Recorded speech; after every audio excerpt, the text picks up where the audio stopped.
In this video, we're going to talk a little bit about urine. Urine can actually give a lot of good information about the health of your body. Urine is a watery solution. It's almost all water, 95%. The rest of it is solutes. Urea is the most common solute, making up about 2% of urine. And urea is a nitrogenous waste that comes from the breakdown of amino acids by your cells. The other solutes include other forms of nitrogenous waste. Uric acid comes from recycling the nitrogenous bases of RNA nucleotides. Creatinine comes from the breakdown of creatine phosphate, which is a source of energy in muscle cells. You also find various ions present in urine, and the quantities of these ions can vary depending on how much of them you have in your body and how many of them your body needs to get rid of. So these can be very variable. These include sodium, potassium, chloride, calcium, magnesium, and bicarbonate. The color of urine is a pale to a deep yellow depending on the concentration of your urine, so basically depending on how dehydrated you are. If you are very dehydrated, your urine gets very dark. Other things can change the color of your urine. If you have excess B vitamins in your body, they can turn your urine, they're water soluble, so they're excreted in your urine, and they can make your urine look a dark yellow or orange. Certain types of food can cause the color of your urine to change, like beets turning urine pinkish.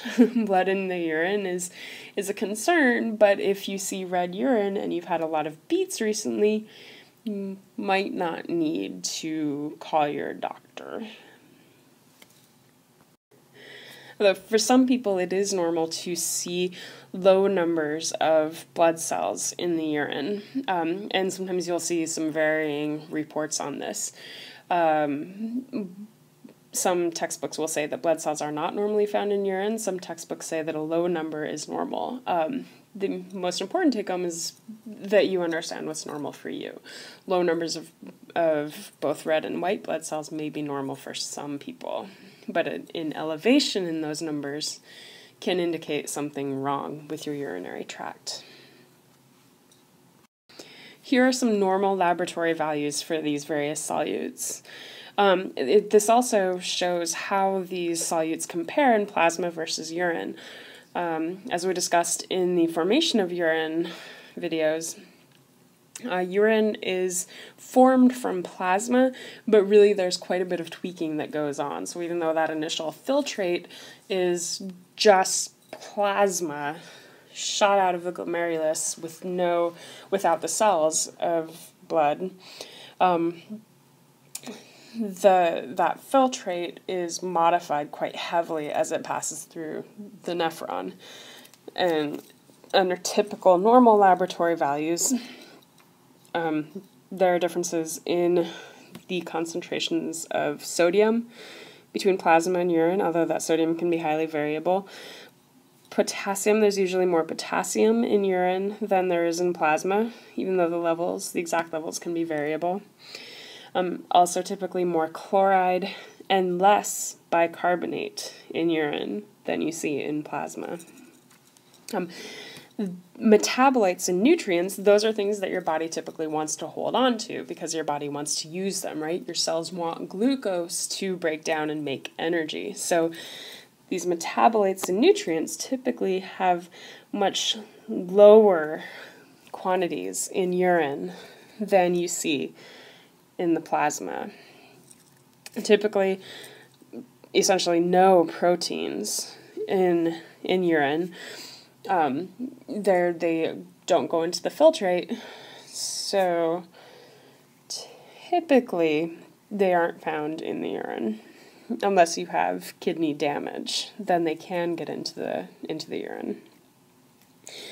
Nitrogenous wastes are things that your body doesn't want to keep around because these can be toxic to your body. So nitrogenous wastes are typically found at much higher concentrations in urine than they are in the plasma. Abnormal constituents of urine, things that aren't normally supposed to be there, can be very informative about the health of your body. This table lists some things that are not typically found in urine and what they can indicate. Glucose, for example, excess amounts of glucose in the urine, any amounts of glucose in the urine can indicate diabetes mellitus specifically, and the technical term for this is glycosuria. Notice this common ending, urea.